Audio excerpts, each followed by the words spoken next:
First of all, I just want to say how proud I am of this football team. Grit's our one word for 2019, and well, we sure showed it today. Tough game, it's always a tough one against Purdue, and they you throw the records out and you just battle. But I just want to, thank those that put me here. I want to thank President Robbie and Fred Glass for believing in me a couple years ago and taking a chance on a small town kid from this great state of Indiana that not many would have done that. So living a dream has been pretty awesome, and I'm proud of this team, and I appreciate the opportunity I've been given, and I wanted this so bad for our university, for our alumni, for all of the people that support us and invested in this program, through even the facilities, former players giving back and helping us build a beautiful locker room, and all of those that has gone into this, and all the guys that we've recruited to come here and compete and to do special things, and to get the 8th win and the bucket all in the same time is pretty special. So couldn't be prouder of this team. And Peyton Ramsey, what can you say? So fitting that he scored the game-winning touchdown on a guy that's just been so awesome all year long, and tough and gritty, and he's just an absolute winner. So love our team. Charles Campbell kicking the field goal when he was called upon. Appreciate him. And our offense stepping up at the key point at the end. Defense getting a big stop. So complete team win, and I love these guys. They're pretty special. Questions? Just getting to 8 wins. Right through, get to a bowl, you got the 8 wins. Yeah. I mean, you get to 8. It's a lot. I mean, you just go through and you look at the history, and I know it well. And there's only 5 teams before us that got to those 8 wins in the history of our program. So only 2 have ever won 9 at Indiana.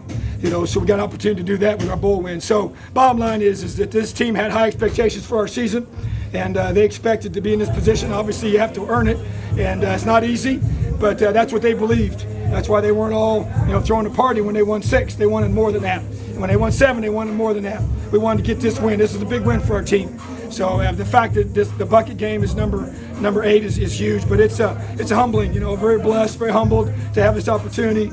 I don't take anything for granted. I have a ton of respect for Coach Braun. He's done a heck of a job this season. They had a lot of injuries. Their kids play hard. They got a great system, and I respect him. And I appreciate the way our 2 teams play. I thought it was just a tough, hard-nosed game, but when the guys at top understand that and respect each other, it affects the way the kids play the game. So there's a lot of respect both ways, and I think that's pretty special in a game like this. Coach, a lift that Samson James provided with Stevie out, and how about how that? was he physically at the end? Yeah, he dinged up his, he's got a little ankle injury there. He's going to be fine. But how about Samson James? Guy, that's why recruiting's so big. And him believing in us, coming to Indiana University as an Indiana kid. Stevie went down and next man up. And obviously Samson did an amazing job today. Offensive line even more nicked up again this week. Didn't have Bedford playing, and those guys just didn't seem to blink. They just kept fighting. So yeah, that was big. We knew we had to run the football. We knew the weather was going to be rough with the winds and the rain and all the things that creates. And so it obviously makes it challenging in the throw game. And so really proud of our offensive line. It was hard, it was tough, but really proud of Samson. He deserves that one.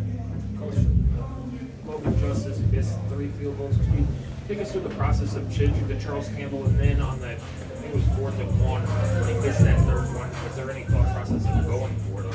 There was, because of the very reason. It was a long 2, so we didn't feel great about it. Thought it was smart to, the bottom line is Logan had a rough day. He had a rough day. And once he missed the 3rd one, I made the decision to go with Charles. Almost did it the 3rd one, but I felt like he could make that one, get his confidence back. He was kicking the extra points, hitting it pretty solid there. But, it's just, one of those days. You got to be able to work through it. I was trying to help him work through it, but it didn't happen for him. So, but once again, that's why you recruit. Charles is on this football team. Charles is an excellent kicker, and he stepped in there and made a huge kick. Even though we made it once, had to go back and then kick it again and nailed it right down the middle. So I just think it's a complete team effort. Everybody needs to be ready when called upon, and Logan's going to be fine. He'll come back next game in the bowl game and kick for us, and just glad we got a lot of guys ready to step up when called upon. Coach, defense obviously struggles most of this game. You must have felt really good with them getting that big stop on 3rd down and forcing the field goal in that second half. Yeah, it was huge. And the thing that made that even bigger was we just got off the field. So you got to go through, and we got them all the way to 4th and goal on the 5, and then one of our guys fell down that was covering 89, and they got the score. They went for the extra point. They got to turn right around and go do it again. I mean, you got to be mentally tough. You can't be feeling sorry for yourself, and they didn't. And they bowed up and got a huge stop to force the field goal. So that obviously ended up allowing us to win the game. So yeah, they didn't play their best football, and we'll have to go back and figure that out. But the bottom line is they stepped up when we needed them, and they were at their best when it was needed the most. Tyler had four or five pass breakups, 6 or 7 tackles. How was his performance? Taiwan Mullen, he battled. We put him on number 3, so it was jersey number 3 versus jersey number 3. David Bell is a great football player. Coming to the game, he had 77 catches, which is phenomenal for a freshman. We got a lot of respect for him as a player, so we put Taiwan on him, and he battled him. He got some holding calls against him, but we felt like he was our best chance to match up with him, so he came up big. He came up big. A lot of big tackles. He's a heck of he caused that fumble. Again, he's just a great football player. Once again, it goes back to recruiting. It's critical. You get guys in this team that can make game-changing plays, and Taiwan did that today, so I'm really proud of him. Talking to something very emotional when you're talking about the transfers about the class. Does it feel like you have a Well, the bottom line is this: when somebody puts their confidence in you and gives you an opportunity, you want to do everything you can to make them understand they made a good decision, okay? Because you're taking it, you don't know the future. Nobody knew the future, okay? They just made a decision, and I appreciate that. And I want them to know that they made the right decision, because I love this place. I love this university. I love my state. I love the players. I'm gonna work my tail off to help us be successful here. But I'm not guaranteed anything. I get that. You can work your tail off, and sometimes it doesn't work out, and I understand that. But I appreciate them believing in me and giving me a chance. And I don't take that lightly whatsoever, but I just want them to know and understand that they're always going to get my very, very best, no matter what it is. Tom, on the final play, as we get to the end zone, the game's over, kind of what's going through your head in that immediate after that? Well, initially, I really wanted to go sprinting down there, jump on the pile, but then I grabbed myself and said, I got to go be a head coach and go shake their coach's hand and do the interviews and all that kind of stuff. So, but that's what I wanted to do, okay? That's what I would have done if I wasn't the head coach. I'd have been sprinting. I'd have been on top of that pile, and I've actually gotten black eyes doing that. I hurt my back doing that, but that's what I would have done. So I caught myself, went back over there, and got composed. But internally, that's how I felt. There's a lot of emotion for sure. This is big. This is big for us. You took a good shot in that third quarter. You all right? I did.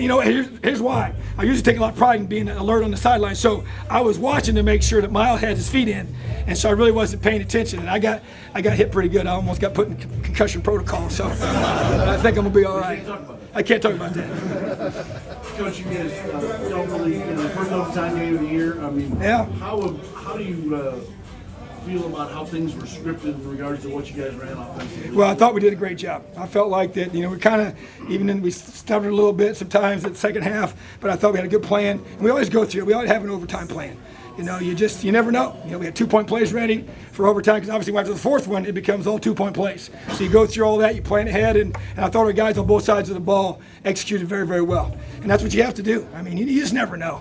I've been in all sorts of games, and you just got to play the game, and then you got to react to the situation. You got to get your guys, but you got to get a mentally, physically tough team to handle all that stuff. And I think our guys showed that today, and really proud of the coaching staff and Coach DeBoer and Coach Womack doing a great job finishing overtime. That's on them, doing a great job.